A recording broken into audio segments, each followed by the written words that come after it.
Chers élèves, salut.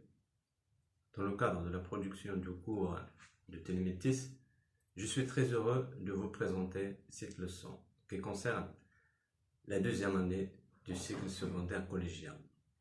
Alors, bienvenue et prêtez bien votre attention.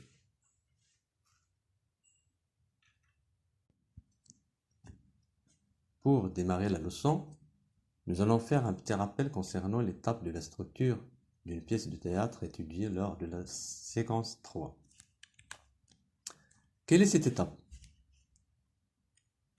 Bravo, c'est le nœud de l'action. Mais quelle est la caractéristique la plus importante de cette étape? Oui, évidemment, la situation est bloquée. Il y a un événement inattendu qui survient. À votre avis, après cet événement, les personnages vont-ils rester sans rien faire ou bien ils vont chercher une solution au problème? Parfait, ils vont chercher une solution au problème.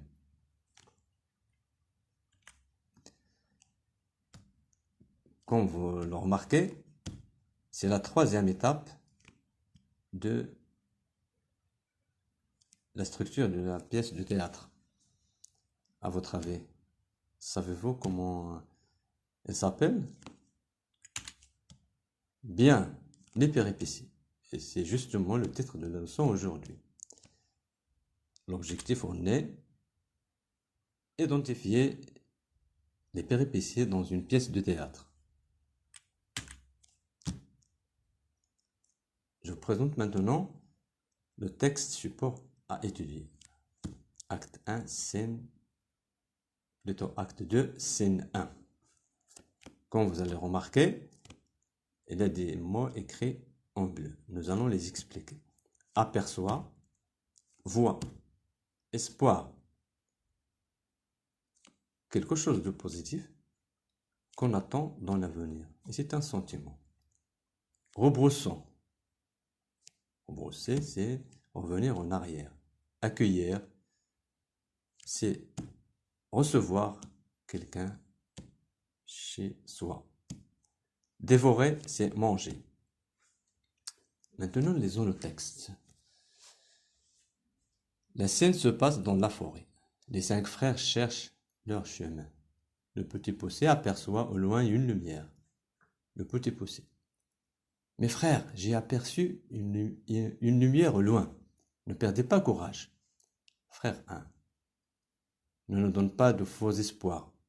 Le petit poussé. Marchons vers cette lumière. Nous verrons. Ils se mettent en marche. Ils arrivent devant la porte d'un château. Scène 2. Le petit poussé. Eh bien, mes frères, ne vous l'avez pas dit? Un château. Elle frappe. Toc, toc, toc. Frère 1. Personne ne répond. Rebroussons le chemin. Nous allons avoir des problèmes.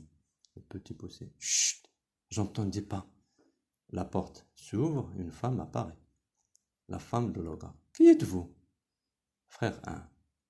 Pourriez-vous nous accueillir pour la nuit? La femme de Loga. Cette maison est celle d'un ogre qui dévore les enfants. La femme de Loga. Cette maison est celle d'un ogre qui dévore les enfants. Je ne peux vous laisser entrer. Le petit poussé. Je vous en prie, madame. Tous, nous allons être dévorés par les loups. La femme de Loga. Entrez donc. Mon mari n'est pas encore rentré de la chasse. C'est d'après Eva Gusset, Le petit poussé, adaptation théâtrale, mais un texte remanié. Bien, alors après la lecture, nous allons procéder à un petit questionnaire en 3 parties, plusieurs parties. Alors la première petite partie, vous allez indiquer la source du texte, l'auteur, les personnages. Premièrement, la source du texte. Bravo, c'est le petit poussé. Deuxième question, l'auteur, et c'est Yvan Gusset. Les personnages, excellent. Le premier, c'est le petit poussé. Le deuxième, frère 1. Le troisième, la femme de l'ogre. Et enfin, tous, c'est-à-dire l'ensemble des enfants. Passons à la suite. Il s'agit de situer le texte par rapport aux événements précédents. Alors, je vous présente une liste d'informations. 200 fausses parmi cette liste. Alors, ici, on doit les trouver, alors, les repérer. Je vous donne un moment de réflexion. Très bien. La première, on efface. La deuxième aussi, elle est effacée. Alors, les événements qui s'avèrent corrects, la famille du bûcheron est pauvre, le père décide de perdre ses enfants. Le petit poussé est au courant de la décision du père. Le père a laissé ses enfants dans la forêt une première fois. L'activité suivante est comme suit.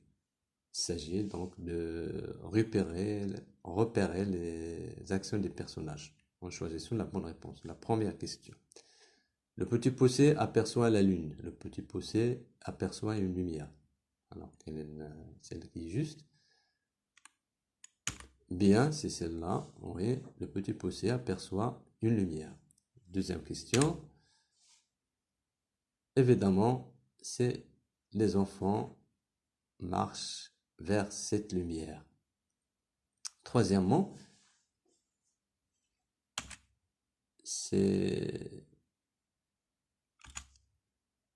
les enfants arrivent à un château. L'avant-dernière, les enfants frappent à la porte du château. Enfin, c'est la femme les fait entrer.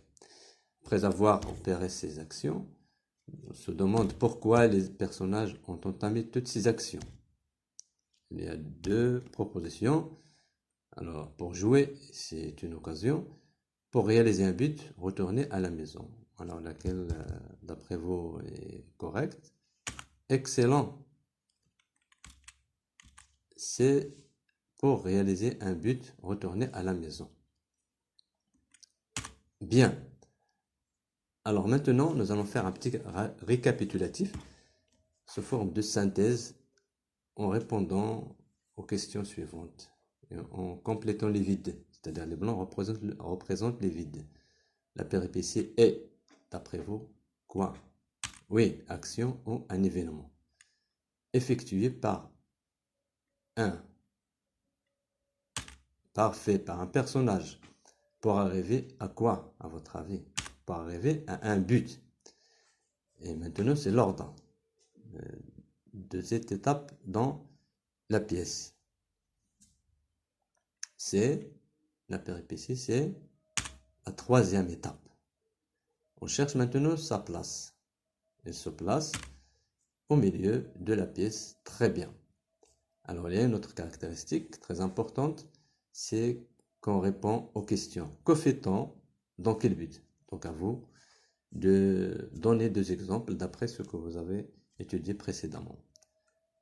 Alors, oui, exemple 1. Pour la première question, le petit poussé aperçoit une lumière, c'est juste.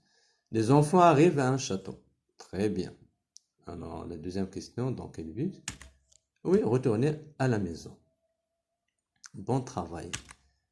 Maintenant, donc, avant de vous dire au revoir,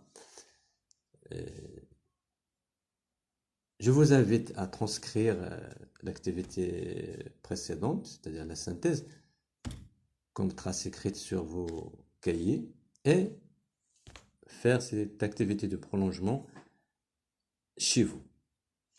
Voilà, la leçon touche à sa fin, c'est la fin de cette séance. Donc, sur ce, je vous dis, portez-vous bien, au revoir.